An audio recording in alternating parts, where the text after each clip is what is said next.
Hello, class.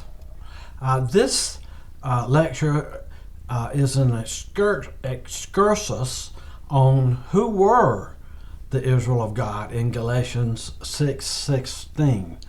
Since there are differences of interpretation on this, so I wanted to try to clarify it to you a little bit.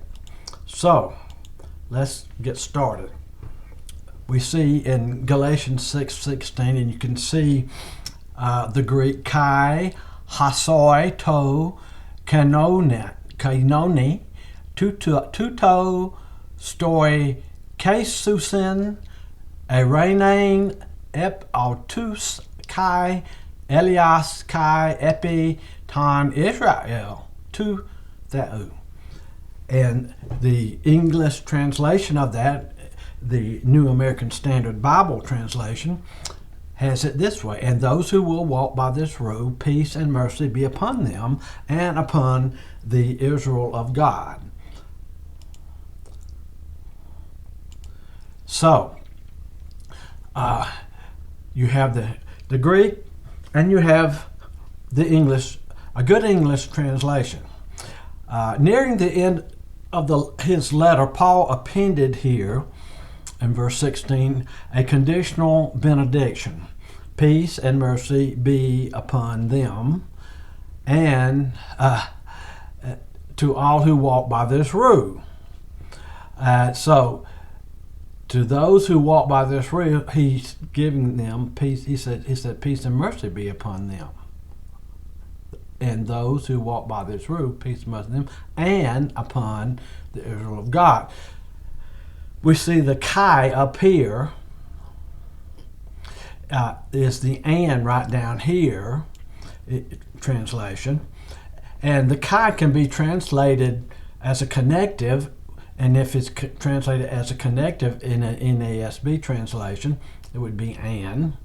But it is legitimately can be translated as in apposition and translated not as, we wouldn't translate it into English as and, but even upon them, even upon the Israel of God. And if you do it that way, it's not two different people. A connective is connecting this upon them and upon them, two different groups. But if you make it even, it's just restating even upon them, even upon. It's the same, just one group, just restating it. And that's the minority. I mean, the most, I don't know the exact percentage, but the vast majority of times kai is translated as and the context really is the determining factor. So that's where, this is the argument covenant theologians make and say it should be translated even. They go with the lesser way of translating it, the minority way, because they want to say that it's one group and that the church has been replaced Israel. That's what they basically use this verse as, but it's not a strong argument at all. It is their strongest argument, but their strongest argument to say the church replaces Israel is a weak argument, and that's what I'm trying to show you. This is a restricted benediction, clearly targeting a specific group, those who follow Paul's rule of salvation by faith alone. He's been arguing in the whole epistle that salvation is always by faith, and you don't need to add anything to it, such as in this epistle, they had Judaizers saying you had to be circumcised and become a Jew first before you could become a Christian, which is an element of the Mosaic law. And so Paul was saying, who has come in behind me and given you this false teaching? And so that's the context of this whole letter, basically. And so keep that in mind. Most scholars believe Paul was here referring to the principle of justification by faith that he had just summarized in the preceding verse, verse 15, under the general rubric of the new creation. New creation is, of course, regeneration, born again, And so he's talking about being the principle of justification by faith. Then we go to the next slide. A blessing at the end contrasted with a curse at the beginning. And in chapter 1 of Galatians, we see he cursed those false teachers who came in and started teaching them that you had to become a Jew first, a circumcision, and teaching that it's not faith alone. And Paul said, you be accursed, basically. And he said it twice because he was extremely angry that somebody would come in and undermine the gospel of faith alone in Jesus Christ. So in this benediction, Paul invokes the peace and mercy of God upon those members of the congregations, those believers in those churches in Galatia, who remain faithful to the truth of the gospel of Paul had originally proclaimed to them when he first shared the gospel and they were saved. This blessing at the end here is to be contrasted with the curse to fall upon the false teachers, the ones who came in and said you got to be circumcised and observe certain things of the law in addition to faith alone, who did not intend to conform to Paul's rule of faith alone and consequently proclaim another gospel. That's what Paul came in the first chapter. Who gave you this other gospel of it's faith plus works? Paul emphasized the sharp differences between him and his opponents here. So we have to get the context.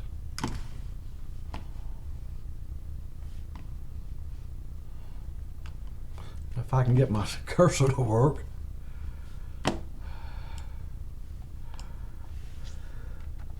Here we go. The expression Israel of God is found only here in the entire New Testament. Okay, Paul's the only one to use it, and he only uses it here in this letter to the churches in South Galatia. Many New Testament scholars interpret this expression as a general appellation for the Christian church as a whole. So that would be the Reformed, the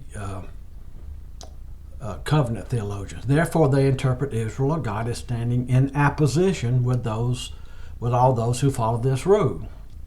And it's just one group, and it's just renaming the group. It's not two groups. That's what I was trying to explain to you on that very first slide. The NIV translation, now I gave you the NASB, but the NIV assumes that this is the case, and that's an assumption. Because like I say, it can be a connective, or it can be translated as and when it's two groups, or it can be translated even if it's one group. And so NIV assumes one thing, many other translations do not.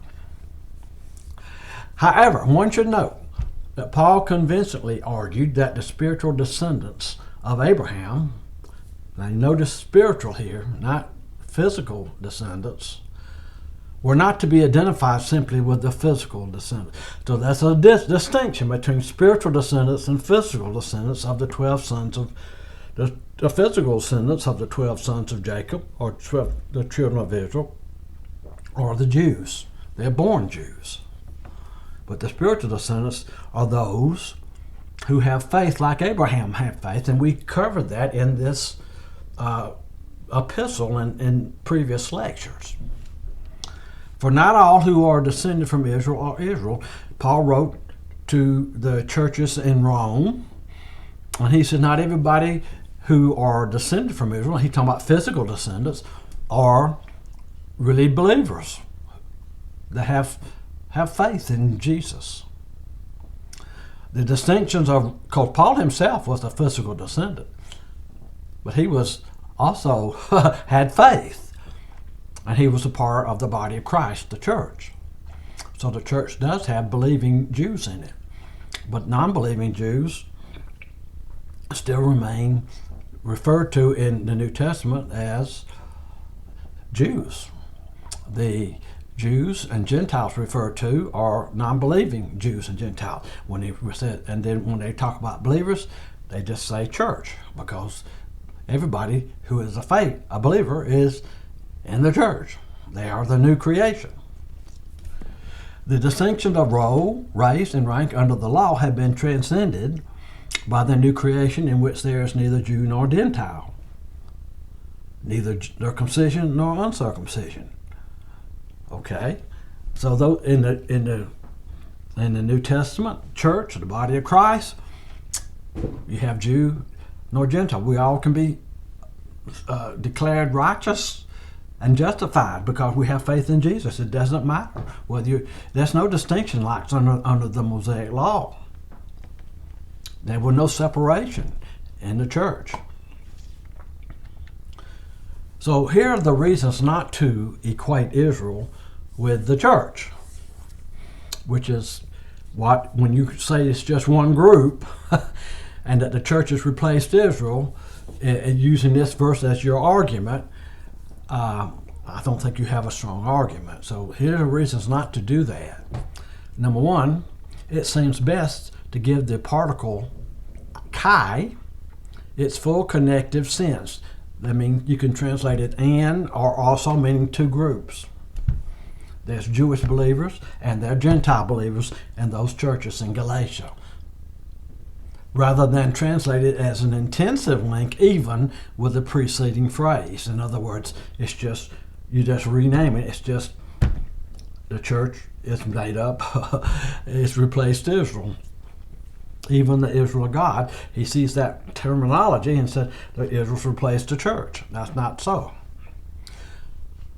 Look at his NASB translation. And those who walk by this rule, peace and mercy be upon them. And the NIV translates even, not and. So there's a big difference there. Upon them and the Israel of God. Who was the Israel of God? That's Jewish believers in the churches there in Galatia. And who upon them would be the Gentile believers. Two groups. If Paul intended to equate the Gentile believers, them, with the people of Israel, it is strange, this is another argument not to do that, it is strange that Paul would make this crucial identification here at the end of his letter to the Galatians and not in the main body where he developed that lengthy argument for justification by faith. So why wait to here to use that if that was his intent? He had plenty of opportunity already, and he waits to the very end. No, that doesn't follow. Just doesn't follow. It's a non sequitur. Stranger still, Paul did not use this potent expression, Israel of God, in his magisterial expositions on the role of Israel in salvation history in chapters 9 through 11 in the epistle to the Romans. So, he makes it very clear he didn't use it there. Why didn't he? In other words, if Israel of God is equated with the Christian church, then one would have expected to find support for it in Romans 9 through 11, but there is no support for it there. And then we look at another reason. Although 1 Peter 2, verses 9 through 10 refers to the Christian church as a chosen race, a royal priesthood, a holy nation, and a people belonging to God, there is no explicit identification of the church as the new Israel. In other words, the church no saying that the church has been replaced by replacing Israel anywhere in early Christian literature until about AD 160, when Justin Martyr, this is well after the New Testament had been completed, as far as the original documents, used this language for the very first time. Michael Vlach concludes in his dissertation that he wrote on supersessionism to refute it. He says, since every other reference to Israel in both the Old and New Testament carries the ethnic sense, I mean Jews, physical descendants, ethnic sense, Jews, there needs to be particularly strong reasons to go with a non-ethnic understanding of the term. So that's, he says, his another argument against it in his PhD dissertation. Moreover, Dr.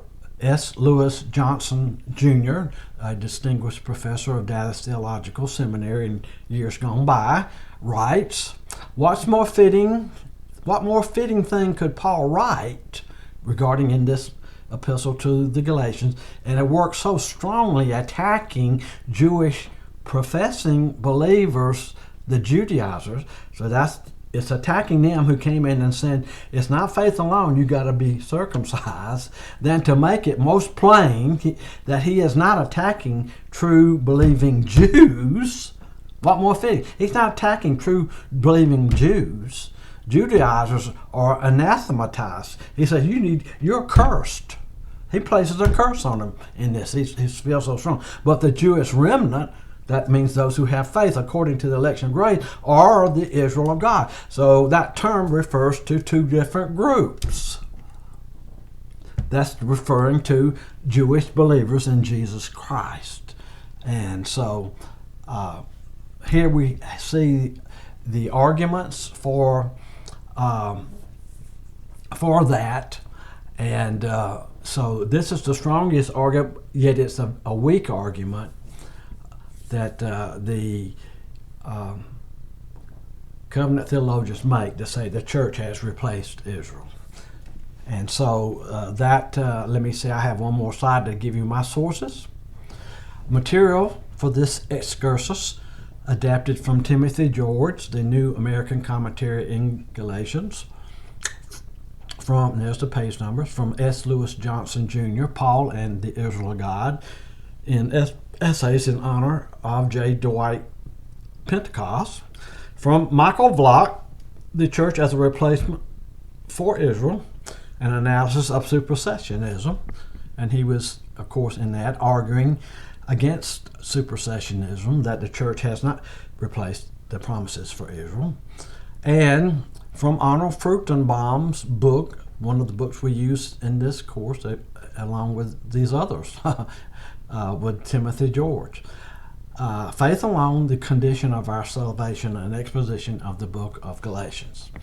And there's the page numbers in that book you can find it in. And that concludes this lecture.